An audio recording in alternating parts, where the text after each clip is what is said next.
Une autre information ressort de cette origine géologique. Nous connaissons désormais la couleur du palais au moment de son apogée.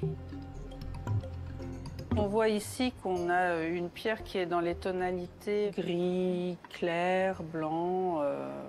Ça donnait sans doute quelque chose de lumineux. Le Versailles du Moyen-Âge devait éblouir.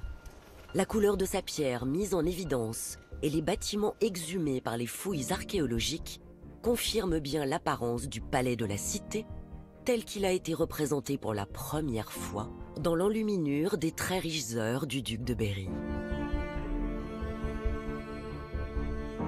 Ce voyage au temps des Capétiens a été fructueux.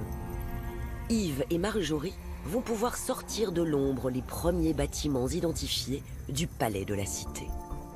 À mon côté, j'ai pu reconstituer le donjon qui faisait presque 30 mètres de haut. A priori, il conservait le trésor royal, mais il servait peut-être également de panic room, de chambre fortifiée pour le roi au cas où. Les fouilles archéologiques ont mis au jour un mur qui sépare deux espaces très importants du palais. Il y a d'abord le logis du roi, qu'on peut situer ici, au cœur de la structure. C'est là où le roi et sa famille vivaient, étaient dans l'intimité.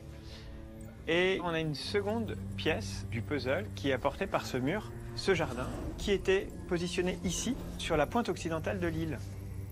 Et les fouilles ont permis aussi de préciser la forme de la tour Bombec, qui faisait en fait un étage de moins que la tour aujourd'hui.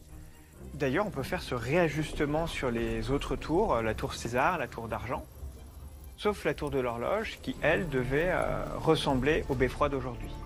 Et dans le prolongement de ces tours, le long de la façade médiévale vers la pointe de l'île, se trouvait une salle qui s'appelle la salle d'eau, qui a les pieds dans la Seine et qui servait de vaste assemblée. Et si à ça on rajoute la Sainte-Chapelle qu'on a déjà modélisée, on commence à avoir un bon aperçu de ce palais monumental.